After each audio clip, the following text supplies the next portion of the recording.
Hi everyone, welcome to the Whiteleyverse with me, Connor Whiteley, for another daily short story. Now, before I start today's story, please remember to like, comment and subscribe to the channel so you don't miss any new content, and the engagement really helps the Whiteleyverse with the YouTube algorithm. Also, if you want to buy this short story and any of my other fiction, then they're available from all major ebook retailers and at your local bookstore and local library if you requested, and you can order paperback copies from Amazon. Now, here's today's short story. I hope you enjoyed just as much as I did writing it. Trouble in Christmas. Betty felt her stomach twist as she looked at her small silver watch and realized her sister Phryne would be meeting her soon. She loved her sister, she really did, but Betty would have preferred to wait a few more days to see her. She had no idea what could be so important. Her sister would want to see her before Christmas. As she attempted but failed to push those thoughts away, Betty leant on the cold concrete railings that run along the cold riverbanks with the lustrous green grass under her feet. Betty remembered sailing on the large river below as a child with her family, but none of them were into sailing anymore. She still loved it here in Rochester, England. As Betty looked across the large river to the other side, she tried to count all the cars driving into the retail park, with the cinema and bingo halls and even a few restaurants. Listening to the playing of children in the playground behind her, it brought a few happy memories of her playing with her younger brother a few decades ago, but that was before he died. Betty still managed to smile as she listened to them laugh, play and live. She just wished her brother would have been like that. With the freezing wind howling, Betty tightened her black woolly coat and hoped her sister would come soon. She didn't want to be in the cold for too long. At least the air smelt amazing, with the delicious hints of Christmas cake, mince pies and puddings filling her nose from the Christmas markets inside the castle behind her. She could taste the amazing flavors on her tongue now. She definitely needed to grab a pie at least later on. Blowing on her cold hands, Betty tried to figure out what her sister could want so urgently and before Christmas. She knew her sister loved her, and Phryne did love seeing her. Well, she didn't always act like it. Especially when she said Betty was being silly for being a private eye. But from what Betty remembered, Phryne was still doing exactly what she always did. Working, looking after Betty's amazing nephew Sean, and more working. Betty loved the sound of Phryne's job. She worked for the Crown Prosecution Service, but the details of everyday life hardly interested Betty. She felt a shiver ran down her spine, as Betty struggled to think how she would ever work in an office. She was a woman of action, investigating crimes and hunting down bad guys. She wasn't the sit-down-at-a-chair type of person. Hearing the typical tapping of high heels, Betty took a deep breath and turned to see her beautiful sister walk towards her. Well, walking was an understatement, more like strutting her stuff with a massive black designer handbag. It was clear Phryne wanted everyone to know she had money and power. If she was on the other side of the river in Strood, Phryne wouldn't have wanted to do that. But Betty knew her sister wouldn't care if people saw her as a good target. As Phryne stood next to her, the two sisters looked out over the river, and Betty tried not to cough or gag at the smell of her sister's perfume. It was so flowery and strong, Betty hated it. It was disgusting. Phryne, Betty said. Oh honey, come on now. We haven't seen each other since last Friday. Thanks for bringing Sean home from university, and his boyfriend's nice. Isn't he? Phryne said, each word exaggerated and posh. Betty smiled. Yes, they're both great. How's my brother-in-law dealing with it? Phryne frowned, and Betty turned to look straight at her sister. Betty hated to see how sad and wet Phryne's eyes were. She knew something was very wrong. Betty darling. I need your skills. Phryne couldn't help but smile. Are you admitting private eyes have skills you don't?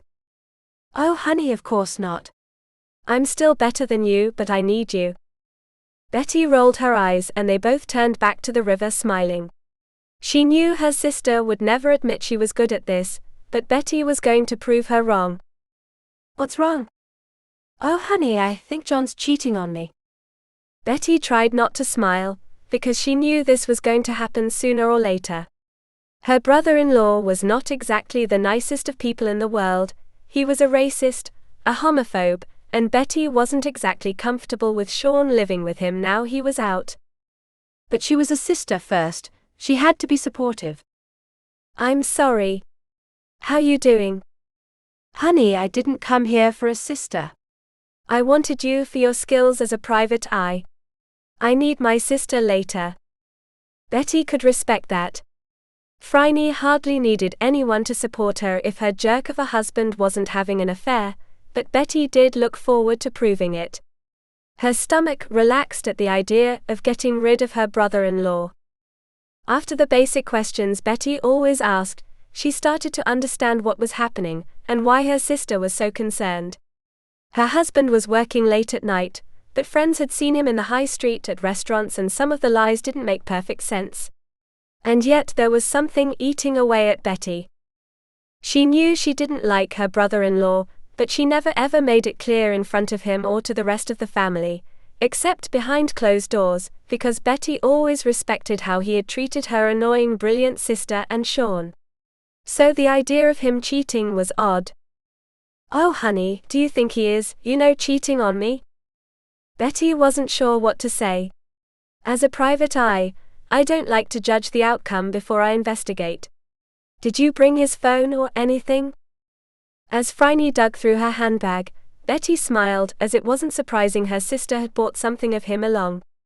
She didn't quite know, or care to remember, what part of the prosecution service Phryne worked in, but it was always a good guess to know Phryne would know what evidence Betty might need. After a few moments, Phryne passed Betty a small black smartphone and smiled. Honey, I stole it. Betty wasn't exactly sure why she was so happy about it. Then she remembered this was probably the worst thing Phryne had ever done in her life. Not caring enough to comment on her sister's theft, Betty wiped the cold phone, rolled her eyes that it wasn't password protected, and swiped through his calls and texts. There was hardly anything remarkable on it. Just a bunch of work things, a few calls to some restaurants and jewelry shops. All in all, not very exciting, and exactly what Betty expected from a man who worked in hospitality. She thought he worked in a hotel thing or other. But she didn't know. All she did know was how much he boasted about having the chance to talk to film stars and models in London, as he got them tickets and whatnot. Betty hardly cared. As she continued to swipe the cold screen, Betty checked his GSP data, which all phones had and so many people didn't know about. Then she sighed, as that data was about as interesting as watching paint dry. Except for one piece of data, Betty's eyes narrowed as she saw her brother-in-law had got to somewhere in Chatham, the next town over, and it wasn't exactly the nicest of areas. Phryne, where's John working now? Oh honey, he's been showing someone around the Chatham dockyard all week. Something about a movie director. I didn't listen. Director? Betty asked. Yes, some new male one. Betty wanted to roll her eyes, as she knew that was another dead end. Knowing how homophobic John was, Betty knew he wasn't seeing the director. Betty couldn't understand the mismatched lies, the late working, and everything else. There was something odd about it. Betty just had to find out what. Watching her sister walk away with her massive black handbag, Betty took a deep breath of the Christmas spiced air, as she could almost taste the mince pies and delicious puddings. She supposed her sister could just be overreacting and making accusations out of nothing, but she would like to think she knew her sister a little better than that. So, listening to the children playing, laughing and talking on the playground behind her, Betty got out her warm blue smartphone and dialed a number of an old friend. With the phone ringing, Betty felt a drop of sweat run down her spine as she remembered who she was calling. A very hot, attractive man, an old flame but still a very sexy blonde cop she used to know. Betty, how you doing? A man said, his voice middle-aged and full of energy. Something Betty wished she felt. Hi Graham, good thanks. I need a favor. Betty could hear his disappointment through the phone. She felt bad. She felt bad for a lot of things, but now wasn't the time. Glad to hear you're okay. Go on, what you need. Betty smiled whilst her stomach slowly twisted. She felt bad as she knew Graham would do anything she wanted. Betty hated to think of herself as using him. She wasn't. She was simply asking a friend she hadn't spoken to for years for a favor. That sounded bad. Betty felt bad. She needed to make it up to him. Yet deep down, she already knew she was only acting like this because of a whole lot of other issues from the past. Issues she had to fix. Right now, though, she needed to focus on her sister. Thanks, Graham. Do you still have that friend in John's company? You know, my sister's husband? Betty heard him chuckle through the phone. Checking out your own family, Bet? Isn't that unethical? Betty opened her mouth. It's fine, Bet. I still love ya, so sure I have that friend. Great guy. Want me to ask him something? Betty paused as the words of love still rang in her ears. As the wonderful Christmas spiced air blew past, she pulled herself together. Yes. What does he know about John's late-night activities lately? And anything odd about the Chatham dockyard thing? That all, Bet? Graham asked. Yes. Thanks, Graham. I'll come and see you soon. The phone went silent for a moment. That'll be great, Bet. At the same place. I'll call back in a minute with your info. Graham hung up. Pressing her back against the cold concrete railing of the riverbank, Betty closed her eyes and just listened to the howling of the spiced air and the children playing. She supposed she really had missed Graham, but that was years ago. Surely she was over something she had ended. She wasn't even sure why she ended things. His job, her job? Betty didn't know. Walking off, Betty felt the soft mud move under her weight as she walked along the riverbank back to her car. She still wasn't sure if Graham's friend would have the information she needed. So she needed to try another angle, and what better angle than her nephew? Betty learnt a long time ago that Sean was far more observant than he ever let on. Betty loved the cold, rough stone as she ran her fingers across the waist-high wall on top of Rochester Castle. It was amazing. Betty had always loved it up here. She was able to look out from miles around. Looking at the large river Medway as it rushed past, Betty smiled as she watched all of it from the up high, the little houses, the cars driving across the bridge. It was all wonderful. And Betty finally got to see the Christmas markets in the castle grounds, all the rows upon rows of amazing white stalls. Some selling Christmas rubbish, others selling good Christmas decorations, and some selling the most amazing food ever. As she breathed in the amazing smell of roasted nuts, Betty could taste their rich, crunchy flavors on her tongue. She was going to enjoy the market afterwards, that was for sure. Auntie! Sean shouted, his voice young and manly.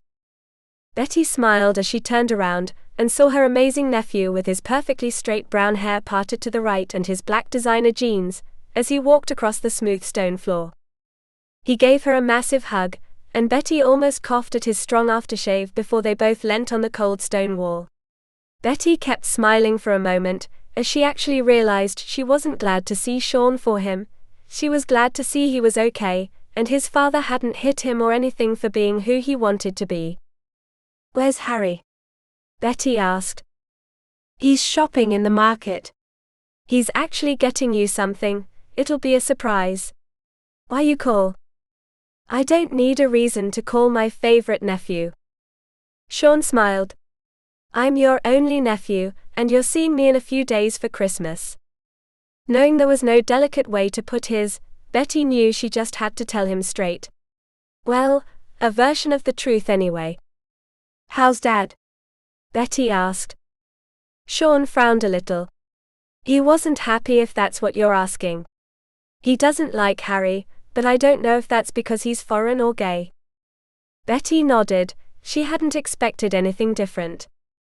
Has he been home at night at all? Sean's eyes narrowed. Did Mum hire you or something as a private eye? Betty playfully hit him. Yes, I'm a very good private eye, I hope. So has he been home? Sean shook his head. And he's been deleting his internet searches too, but Harry managed to find some search for private hotels with discretion. Betty wasn't exactly sure what to ask next. Did she ask about Harry's skills, why Sean was digging about, or if there was anything more about the searches? Betty decided on the question she was getting paid for. Anything else about the hotels? Sean shook his head. Sorry, Auntie. I still did everything you taught me. Betty's eyebrows rose.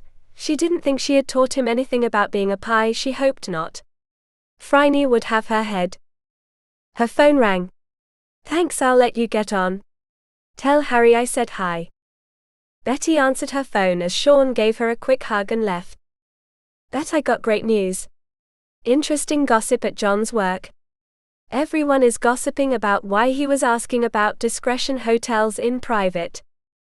Doesn't he work on getting whatever the directors or VIPs want? Yeah, but Bet, he was asking everyone to keep it quiet. It wasn't work-related. Everyone's gossiping about who he's having an affair with.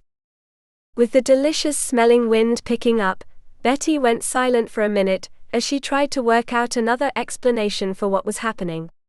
Now there was some sort of proof of an affair. Betty didn't feel good, she felt sick. She hated what this would do to her sister. Is there any proof, Graham? Sorry, Bet. I tried. I know, Graham. Thanks. I'll call you later, Betty said, hanging up. She wasn't sure why she said she'll call him later. It was more of a reflex rather than a conscientious thought. Looking out over the castle wall and staring at the stunning beauty around her, Betty knew there was only one way to settle this once and for all. It was something she never would do normally, but it was Christmas, the sun was starting to set, and she didn't want to chase John for the next few days trying to get proof. She had to go to the source. She had to talk to John. One good thing about keeping John's phone was all it took to find him was a quick check of his calendar, and thankfully he was at an interesting restaurant across the river. Of all the places John could have gone for a meeting, Betty couldn't understand why he wanted to go to the retail park. There were much nicer places to go to. Inside the Hungry Horse, Betty looked around, studying all the little brown booths, brown tables and the ugly red, brown and yellow carpet. Betty never did like the decor, but the food was great in here, as were the staff. Walking straight ahead, Betty stood at the slightly warm brown bar that wrapped itself all around the center of the restaurant with spirits and all the beer on tap neatly arranged. The air smelt thick of alcohol, beer and delicious food. She thought she could even smell rich barbecue sauce from their delicious ribs. Betty listened carefully to the people in the restaurant. All she needed was to hear John's voice, and she could find him easily enough. Of course she could just walk around, but she wanted to be a little more stealthy than that. Yet all she could hear was the talking about Christmas from spouses, and the high-pitched talking of young kids with their grandparents. "Did you like your meals?" a woman said. Oh yes, it was amazing. "Thank you," John said, his voice smooth and posh like he was still working with high-end clients. Betty hated how fake his voice sounded to her, and she hated how she couldn't change her voice like that. As she turned, Betty walked over to the brown booth in the far corner and sat directly opposite John. She admitted Phryne knew how to pick attractive men. John was quite the looker with his smooth square face and stunning smile. His bright green eyes were great too. Betty frowned as she saw John turn around. "What? Am I not the one you're looking for?" Betty asked. John stared into her eyes. "What? Seriously, John? She's my sister." What are you talking about?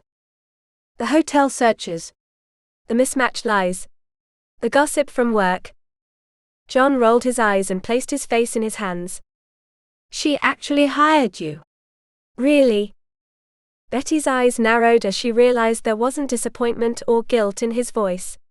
There was concern or something like that. Does she have a reason to hire me? Come on, I knew I was acting careful, but I wanted to surprise her and Sean, John said, smiling. He searched his pockets trying to find his phone. Betty passed it to him. Really? Phryne grabbed my phone. Betty smiled. Maybe her sister was more like her than she realized, devilishly light-fingered. John swiped his phone a few times, did a quick Google search and showed Betty something. Betty didn't know what it was at first, then she read something about a hotel for 4 people in Hollywood, or somewhere else in Los Angeles. Betty looked at Sean, indicating she wanted some sort of explanation. Betty, I wanted to take us on holiday for the new year and until Sean went back to uni. That new director wants me to help him for a couple of weeks in LA. He's letting Phryne, Sean and Harry come to the set and stay if they want. Betty's eyes narrowed. Why discretion hotels? John leant closer. Because that's where all the non-acting VIPs stay. Insider secret there. Betty leant back in her chair as she tried to understand it all. So there was no affair, all this was one husband trying to surprise his family and give them the trip or experience of a lifetime. Her mind switched to think about this as some sort of lie, but Betty knew it was the truth. This was honestly the first time John had been down in Rochester for months. He was too busy in London for his job to come down more often. He was damn good at it, so Betty wasn't really surprised a client had taken a shining to him. Last question, why the hungry horse? Betty asked. John's eyes widened as if it was a stupid question. Because the food's good and I need to eat. Betty nodded. Why class it as a meeting? John rolled his eyes. Do you know what my bosses are like? The second I have a free moment, they have me booked in with another client. I need a break. Oh. Hence why friends saw you in restaurants when you were working. Betty, I do love Phryne. I just love my job as much as she loves hers. I need a break sometimes. Betty couldn't argue with that logic, so she ordered herself some food and let John tell him more about his amazing job and how he was the go-to guy for the VIPs in London. She wasn't sure how much of it was true, but she loved the stories John could spin. Before she returned to her car, Betty leant against the cold concrete railings that overlooked the stunning River Medway. Even with the playground silent with all the kids going home, and even the smell of the Christmas cakes, mince pies and other amazing puddings starting to fade, Betty still loved it. Watching the little boats sailing and powering across the river, Betty just watched them for a moment, enjoying the peace and quiet, with only the sound of cars and wind joining her. The river continued to flow just like Betty continued to move, solve cases and love her life. But it didn't mean something wasn't missing, she still needed someone else. She had really learnt that in the past week, first with her nephew finding a beautiful boy of his own, then seeing how much John loved Phryne. So knowing John would tell Phryne, Sean and Harry about their present in a few days on a cold Christmas morning, Betty knew her job was done. The case was solved, but the great thing was there was no case at all.